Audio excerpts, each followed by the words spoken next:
والله يدعو إلى دار السلام ويهدي من يشاء إلى صراط مستقيم.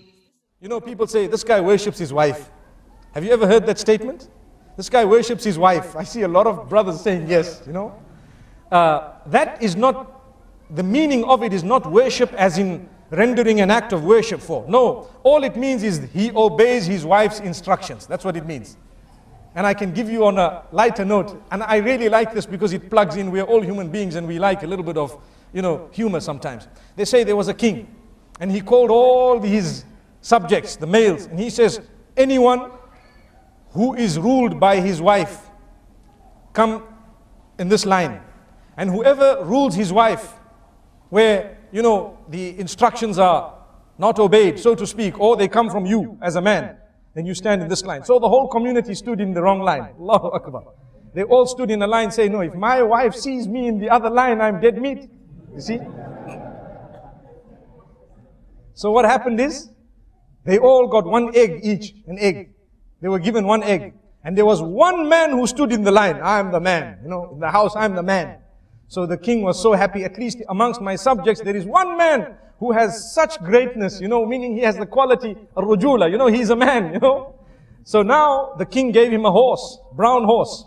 And in fact, the king told him, choose from the horses you want. So he chose the brown one and left the black one. And he rode home, galloping away. Everyone else went home with one egg. So when he got home, his wife, he looked at her and says, do you know what? She says, what? Today I got a horse because I'm the boss. You see? I got a horse because I'm the boss. She says, okay, that's good. Excellent. So you're the boss.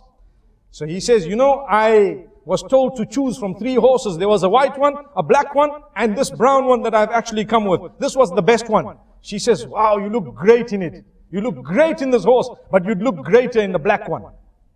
He says, well, not a problem. I had a choice. I can go back and get the black one. So he goes back galloping to the castle.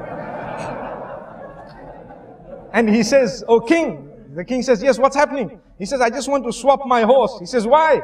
When I went home, my wife told me that you'd look better in the black horse.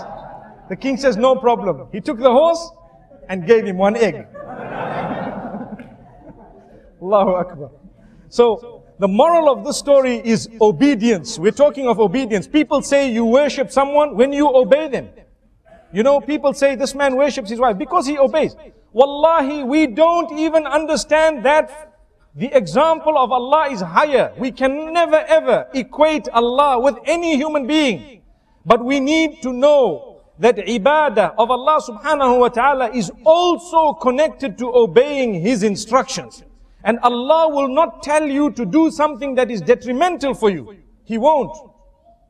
Whatever Allah has instructed you to do, and whatever He has asked you to abstain from, all of that is for your benefit, oh man. Why is it that we want to look at it and think that this is very difficult when, if someone were to tell us to do something that is not beneficial for us, because we love them, we might end up doing it. Why is it that we don't show higher love for Allah subhanahu wa ta'ala?